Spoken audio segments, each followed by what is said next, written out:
இன்றைக்கி நம்ம ஒரு சூப்பரான ஒரு சாண்ட்விட்ச் தாங்க பார்க்க போகிறோம், பாயில்டு எக்கை வச்சு. ஸோ அதுக்கு 3 முட்டையை நல்லா வேக வச்சு எடுத்துக்கோங்க. வெந்ததுக்கப்புறம் அதை இந்த மாதிரி துருவி எடுத்து வச்சுக்கிறோம். சாப் பண்ணோம்னா கொஞ்சம் நமக்கு இந்த அளவுக்கு வராது ஃபைனாக. துருவினீங்கன்னா கொஞ்சம் நல்லாயிருக்கும். எல்லோவோட துருவி எடுத்துக்கணும். சப்போஸ் எனக்கு 3 எல்லோ வேண்டாம்னு நினச்சிங்கன்னா 2 எல்லோ எடுத்துக்கிட்டு ஒரு எல்லோவை த்ரோ பண்ணிடுங்க. ஒயிட்டை மட்டும் எடுத்துக்கோங்க. துருவின இந்த எக்கில் பார்த்திங்கன்னா தேவையான அளவு உப்பு, அதுக்கப்புறம் பெப்பர் பொடி கொஞ்சம் சேர்க்க போகிறோம், ஒரு 1/4 டீஸ்பூனுக்கு. அடுத்தது மிளகாத்தூள் சேர்க்க போகிறோம்.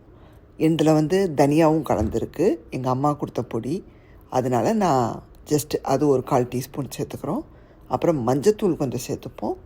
தென் சீரகத்தூள் கொஞ்சம் சேர்த்துக்கிறோம், ஒரு 1/4 டீஸ்பூனுக்கு. ஒரு டேஸ்ட்டுக்காக தான் சேர்க்குறோம். உங்களுக்கு சீரகத்தூள் எல்லாம் வேண்டாம்னா ஸ்கிப் பண்ணிடலாம். லைட்டாக ஒரு 1/4 டீஸ்பூன் சேர்த்துட்டு இது கூட வெங்காயம், குக்கும்பர், பச்சை மிளகா, கொத்தமல்லி இது எல்லாத்தையும் சேர்த்துக்கிறோம். இந்த வெட்டி வச்ச இந்த ஐட்டத்தையும் சேர்த்து நல்லா மிக்ஸ் பண்ணிக்கிறோங்க.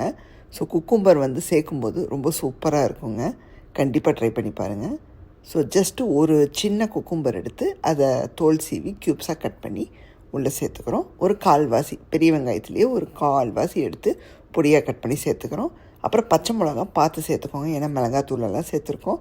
ஸோ கிட்ஸுங்களுக்கு கொடுக்கும்போது கொஞ்சம் குறைவாக சேர்த்துக்கோங்க. இல்லை சேர்க்காமல் கூட வெறும் அந்த ஸ்பைஸ் பவுடரோடு நிப்பாட்டிடுங்க.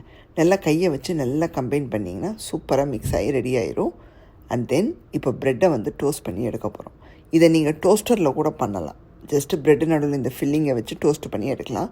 நான் ப்ரெட்டை டோஸ்ட் பண்ணி எடுத்துகிட்டு அதுக்கு நடுவில் இப்போ ஃபில்லிங்கை வைக்க போகிறேன். ரொம்ப சிம்பிளுங்க.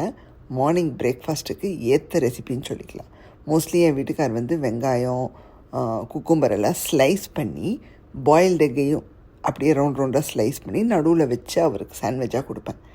அதையே இந்த வாட்டி நான் இந்த மாதிரி பண்ணியிருக்கேன். நல்லா துருவி போட்டு கம்பைன் பண்ணி இப்போ டோஸ்ட்டு பண்ண ப்ரெட்டு நடுவில் எவ்வளோ ஃபில்லிங் வேணுமோ நீங்கள் வச்சுக்கலாம். வச்சு நல்லா ப்ரெட்டை க்ளோஸ் பண்ணி அப்படியே ஸ்லைஸ் பண்ணி சர்வ் பண்ணிங்கன்னா சூப்பராக இருக்குங்க. மார்னிங் பிரேக்ஃபாஸ்ட்டுக்கு ஏற்ற ரெசிபின்னு சொல்லிக்கலாம்.